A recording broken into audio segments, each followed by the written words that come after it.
এক সময়ের কথা, একটি ছোট্ট বস্তি ছিল। সেই বস্তির মাঝখানে ছিল একটি পুরনো পুকুর। পুকুরের জল ছিল একদম শান্ত, স্থির।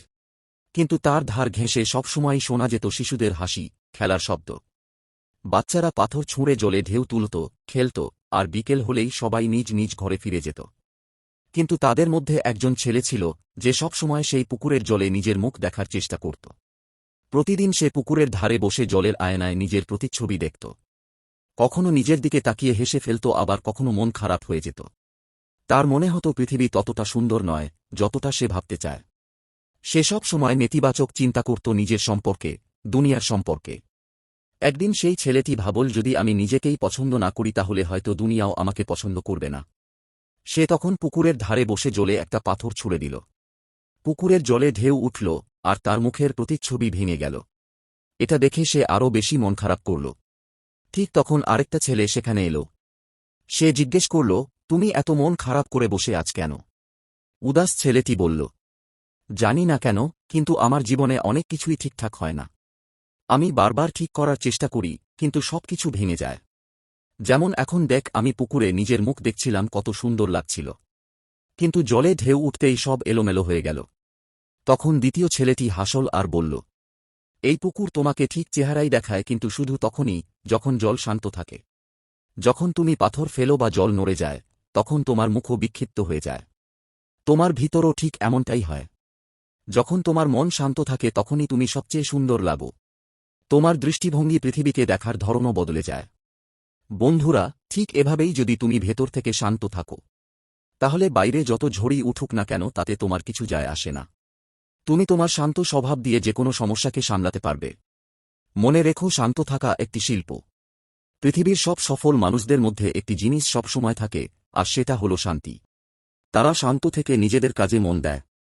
তুমি নিশ্চয়ই খেয়াল করেছ, শান্তভাবে করা কাজ অনেক দ্রুত হয়। অনেকেই ভাবে, আমি যদি তাড়াতাড়ি করি তাহলে কাজ দ্রুত শেষ হবে।